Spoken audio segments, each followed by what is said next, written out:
300 mm డిస్క్తో వస్తుంది, అంటే బ్రేక్ వేస్తే అలా ఆగిపోద్ది. యాక్చువల్లీ మిర్రర్ మార్చేయాలి మనం.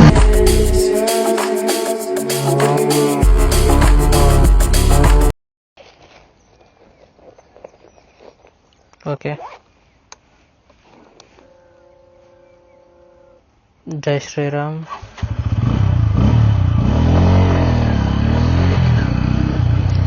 సో ఈ బైక్లో మనకి మెయిన్గా చాలా థింగ్స్ ఉంటాయి. ఇది బడ్జెట్ ఫ్రెండ్లీ అనేదానికి పర్ఫెక్ట్ ఎగ్జాంపుల్. అంటే సాఫ్ట్ అండ్ డ్రివెన్ బైక్ అనమాట, ఎలాగన్నా పనిచేస్తుంది. సో లైక్ ఇప్పుడు మనం ఈ బైక్ని ప్రోస్, అంటే ఈ బైక్ ప్రోస్ గురించి మాట్లాడుకుంటే, ఈ బైక్ ఫ్రంట్ వచ్చేసి 300 mm డిస్క్తో వస్తుంది, అంటే బ్రేక్ వేస్తే అలా ఆగిపోద్ది. బ్యాక్ ఏమో రేర్ డిస్క్ బ్రేక్ వచ్చేసి మనకి 230 అరౌండ్ 230 mm వస్తుంది. సో దీని ట్యాంక్ కెపాసిటీ వచ్చేసి 14 లీటర్స్ ట్యాంక్తో వస్తుంది. 14 లీటర్స్ ట్యాంక్స్ అంటే మన రన్స్ కొద్దిగా లాంగ్ ట్రిప్స్ వెళ్ళొచ్చు. అంటే ఇది వచ్చి మైలేజ్ కూడా చాలా మనకి స్మూత్గా వస్తుంది. మైలేజ్ అంటే మనకి ఇది అరౌండ్ మనం విలేజెస్లో డ్రైవ్ చేస్తే, విలేజెస్ ట్రాఫిక్ ఇటువంటి ఏరియాలో డ్రైవ్ చేస్తే మనకి 44 to 48 వస్తుంది. అదే మనం హైవే ఎక్కితే మనకి అరౌండ్ 55 వస్తుంది. 55 పక్కా వస్తుంది. సో ఈ పాయింట్ ఆఫ్ వ్యూలో అయితే ఈ బైక్ నాకు చాలా ఇష్టం. ఇంకా దీని ప్రైస్ వచ్చేసి మనకి 1,80,000 పడుతుంది. 1,80,000 మన చేతికి వచ్చేటప్పటికి అవుతుంది అనమాట. కానీ దీని స్మూత్ ఇంకో గేర్ ఇచ్చుంటే ఇంకా బాగుండు. పర్ఫెక్ట్ అంటే పర్ఫెక్ట్, నాకు కూడా ఇంకేం అంత పూర్తిగా తెలీదు. కానీ సౌండ్ మాత్రం ఎక్సలెంట్ అంటే ఎక్సలెంట్ ఉంటుంది బ్రో. సౌండ్ స్పీడ్ కూడా అలాగే వెళ్తుంది. ఇంకా అంటే మనం ఇంకా చాలా బైక్స్ ఉన్నాయి ఈ కేటగిరీలోనే. మనకి పల్సర్ 160 కూడా దాన్ని ఎంత కొంచెం ఎక్కలేదు. ఇట్స్ కన్ఫర్మ్ పల్సర్ అనమాట. బజాజ్ ఆల్మోస్ట్ మీ అందరికీ తెలుసు బజాజ్ KTM ఒకటేనని. బజాజ్ KTM అన్నీ ఒకటే, కానీ వాళ్ళు కొలాబ్. ఇలాంటి పాడుకోగల అప్పుడప్పుడు రోడ్ మీద బండ్లు అలా పట్టేస్తారు, వాళ్ళతో మనకు సంబంధం లేదు. సో ఒకసారి మనం హైవే మీద వెళ్ళి దీన్ని పుష్ అన్నీ చూద్దాం. ఎలా పుల్ చేస్తుంది, ఎలా పుష్ చేస్తుంది. అమ్మో, బైక్ డ్రైవెన్ అయితే సూపర్ అంటే సూపర్ ఉంది వేస్తుంది. ఇంకా దీనికి రేపు పొద్దున మనం మిర్రర్స్ చేంజ్ చేద్దాం, అదొక లాక్ చేద్దాం మిర్రర్స్ చేంజింగ్ అనేది. తర్వాత దీని మీద కొన్ని ట్రిప్స్ వెళ్దాం. ఇది ఒక 10 days మనతోనే ఉంటుంది. ఈ ట్రిప్స్ అన్నీ అయిపోయాక అప్పుడు ఏం చేయాలో ఆలోచించి అది చేద్దాం. అప్పుడు దాకా దీని చిన్న మోడ్స్ అన్నీ చేసి ఇంజిన్ ఆయిల్, బ్రేక్ ప్యాడ్స్ అన్నీ చేంజ్ చేద్దాం. దీని సౌండ్ కూడా వినిపిస్తాను మీకు ఒకసారి హైవే ఎక్కేసాక. మనం దీని సౌండ్ కూడా వినిపిస్తాను.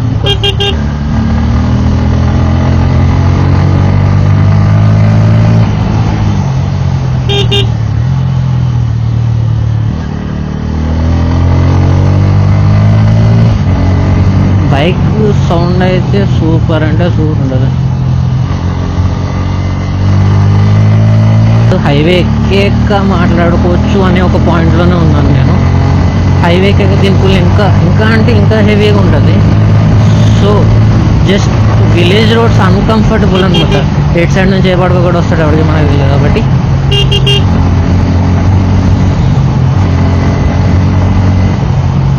ఇంకో గేర్ వేద్దామన్నా లేదు దీనికి. సో ఇప్పుడు మనం హైవేకి షార్ట్ కట్లో వెళ్దాం. షార్ట్ కట్ ఉందో లేదో తెలియదు.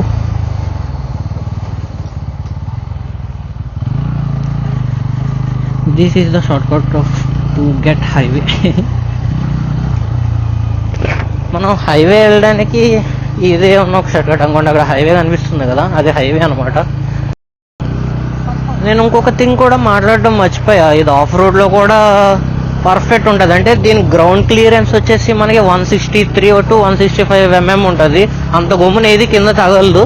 బట్ ఎప్పుడైతే పెద్ద పెద్ద స్పీడ్ బ్రేకర్స్ ఉంటాయో ఆ టైంలో తగులుతుంది. ఆఫ్ రోడింగ్ అయితే మనం కిరాక్ చేయొచ్చు, గుంజేయచ్చు, బండిని నుంచొని ఎగురుతుంది కూడా. ఎలా simple simple simple simple simple simple simple simple simple simple simple simple simple simple సింపుల్గా ఎగురుతుంది. So let me drive to the left, to the right, to the left.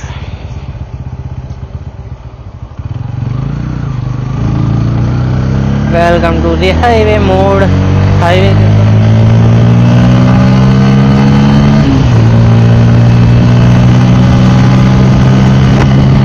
Highway ఎక్కంగానే సౌండ్ చితప్పుడేస్తుంది.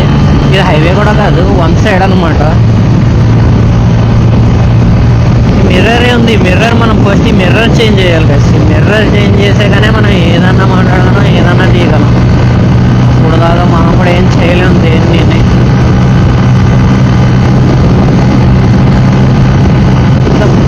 ఇది నేను జస్ట్ డ్రైవ్ చేస్తున్నాను అంతే. దీన్ని ఇంకా ఫుల్ థ్రాటిల్ కూడా కొట్టాలి, ఎందుకంటే జస్ట్ డ్రైవ్ చేస్తున్నాను. ఇది జస్ట్ డ్రైవ్కే మనకి కీరాక్ వస్తుంది సౌండ్. 109 వచ్చేదాకా లాక్కెళ్తా, ఎందుకంటే 9 మన లక్కీ నెంబర్. ఓకే, కొద్దిగా పుల్ చేద్దామా.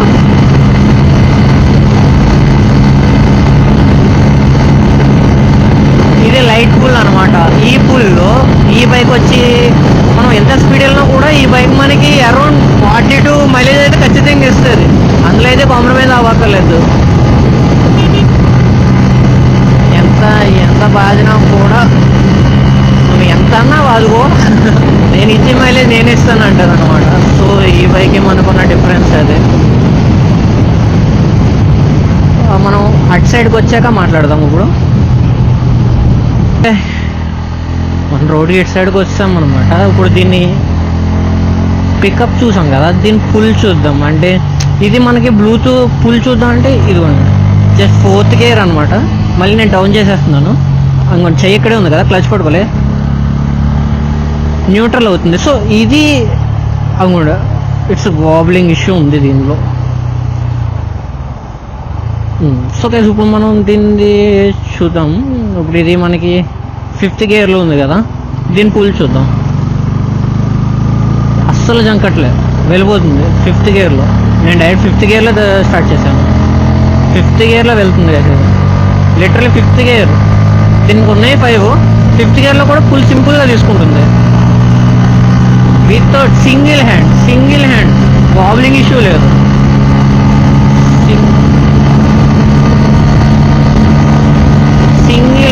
Single hand.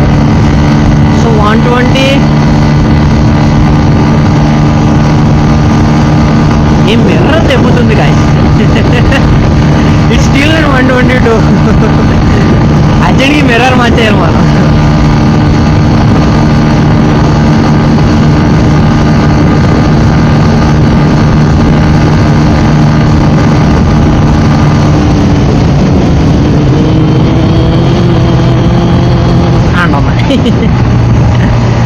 So 5th gear. So అర్థం చేసుకోండి, నేను 5th గేర్లో దీన్ని స్టార్ట్ చేశాను. 5th గేర్లోనే దీన్ని పుల్ చేయడం మొదలెట్టాను. 5th గేర్లో పుల్ చేయడం మొదలెట్టిన. ఇది జస్ట్ లైక్ అరౌండ్ మనకు 122 నుంచి స్టార్ట్ అయింది. 122 దగ్గరకు వచ్చింది స్టార్ట్ అయ్యి. 5th గేర్లోనే నేను మళ్ళీ 1, 2, 3, 4 అలా మొదలెట్టలేదు. యావరేజ్ ఆర్పిఎం 7000 ఆర్పిఎంలోనే స్టార్ట్ చేశాను. సో కిరాక్ ఉంది బైక్, టీనేజర్స్కి బెస్ట్ బైక్.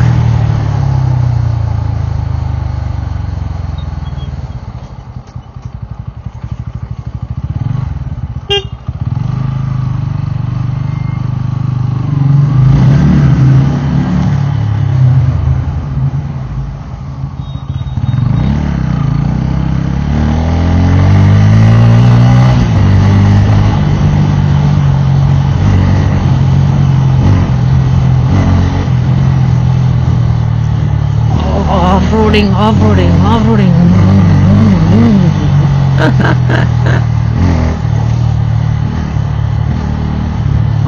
రోడింగ్ కిరాక్ అంటే కిరాక్ చేస్తుంది.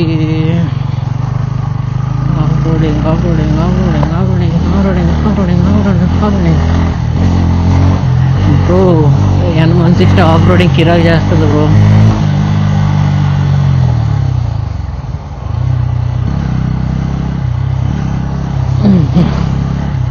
సో నెక్స్ట్ మనం స్టాప్ తీసుకుని అక్కడ దీన్ని మనం సౌండ్ చెక్ చేద్దాం. ఇక్కడే ఆగి సౌండ్ చెక్ చేద్దాం మనం.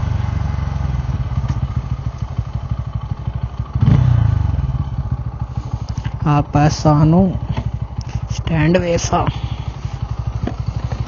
So look at the sound. Mic కూడా ఒకసారి అక్కడ పెడతాను, సౌండ్ వినండి.